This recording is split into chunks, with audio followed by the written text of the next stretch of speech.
Welcome to the bread tutorial.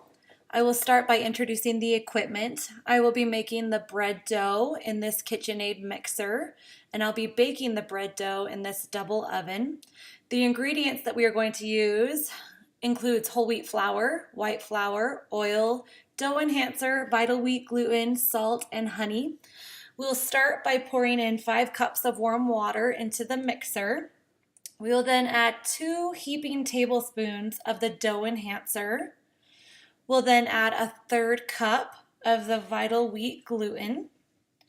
We are then going to add 2/3 cup honey,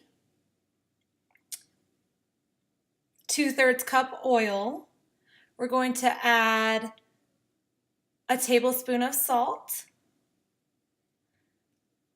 3 cups of wheat flour will go into the mixer, and I use whole wheat flour. And then we'll add 3 cups of our white flour as well. This helps lighten up the dough. If we used all wheat flour, it would make it really dense and heavy. So by adding the white flour, it allows it to be a little bit lighter. We're going to start mixing with the paddle attachment. And after it comes to the consistency of pancake batter, we're going to switch out the paddle attachment and add the dough hook.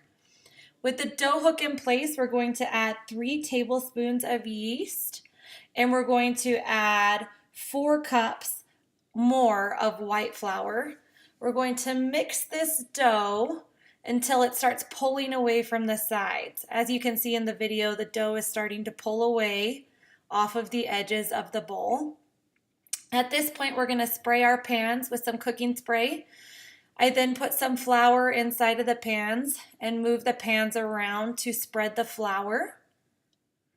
We'll do that repeatedly all 5 times for each pan. I pour some flour out on my surface, and this is what our dough looks like. We're going to separate the dough into 5 equal balls. And so when we get it to this point, we're going to shape the dough by kneading in some extra flour. We're going to shape it into a rectangular shape and then put the dough into the pans. We'll do this each 5 times for each of the pans. So when you get finished, it will look like this with all your dough in the pans. I let the dough sit on the countertop covered while my oven preheats to 350 degrees. When you pull off the towel, the dough has already risen a little bit. I then put the pans into the oven, and I will set the timer to cook for 30 minutes. While the bread is cooking for 30 minutes, I then clean up the mess that I made making the dough. When the bread is done, it looks golden on the tops. You'll pull it out of the oven. You'll let it cool on cooling racks. And then after it has cooled, you can slice the bread, put some butter on it, and enjoy a nice treat. I have the ingredients and the directions listed on this video. You can hit pause at any time to record this down.